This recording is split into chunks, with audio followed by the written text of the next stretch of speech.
Well, hey, and welcome back to Focus. We are in the middle of our worry and anxiety series, and this is part 3.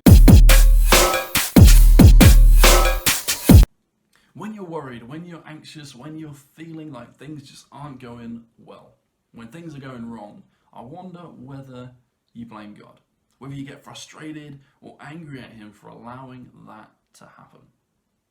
You see, the problem is it's really difficult to be able to not worry when you don't trust the one who is in control, when you don't trust that He cares for you. Now I'm just going to share a quick story with you which was written by a girl called Jody. This is what she writes. Everything was going wrong in my life. My parents were getting a divorce, my boyfriend broke up with me, I couldn't concentrate in school so my grades were going down.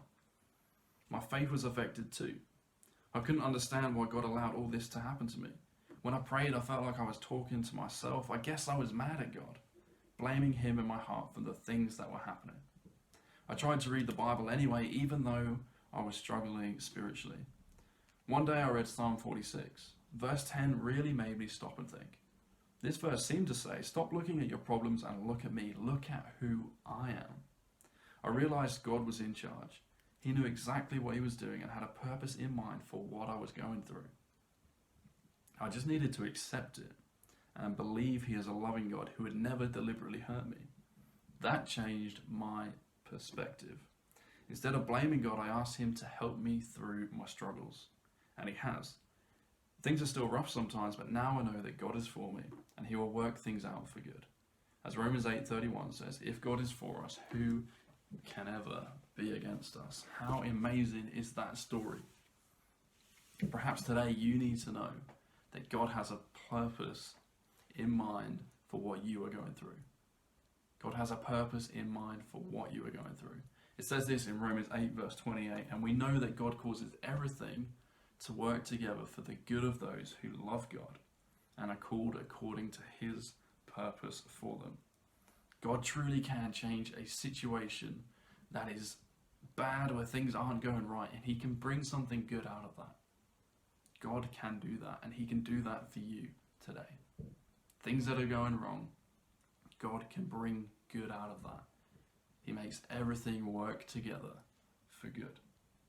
It was Jody's acceptance and her belief that God genuinely actually cared for her that meant she was able to transition from blaming God to being able to ask Him for help.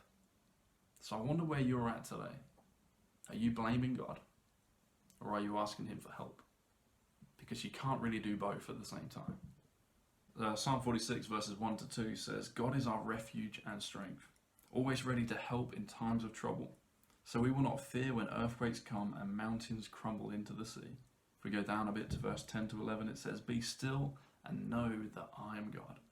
I will be honored by every nation. I will be honored throughout the world.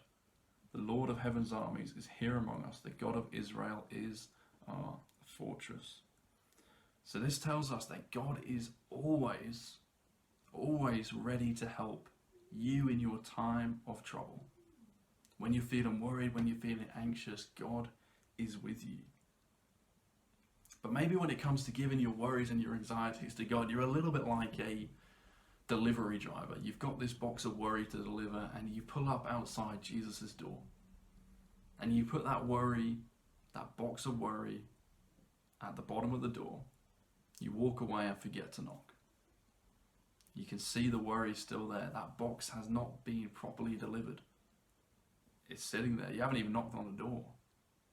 Instead of actually giving God our worry, sometimes we can just let Him borrow it for a little while. But God doesn't want a COVID secure delivery service. He wants you to walk through that door, to be in His presence, to hand over that worry whilst you're in His presence. Because God's presence is where we find peace. And peace is the opposite of worry, right? And last week we said that perfect love casts out fear, and that fear, in some capacity, is the root cause of our worry. So how can we eliminate that? By being in the presence of God, the one who cares so much for you. Joshua 1 verse 9 says, this is my command, be strong and courageous. Do not be afraid or discouraged, for the Lord your God is with you wherever you go.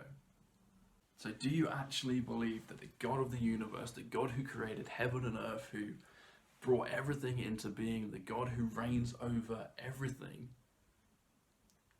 is with you? Do you believe that? Do you act like that is true? Does your mindset think that is true?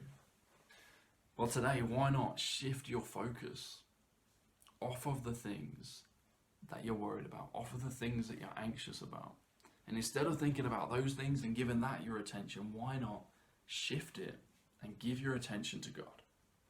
To think about how amazing He is, and to dwell on these verses which say that actually God makes everything work together for good, that God loves you. Perfect love casts out fear. To be in His presence is to experience peace.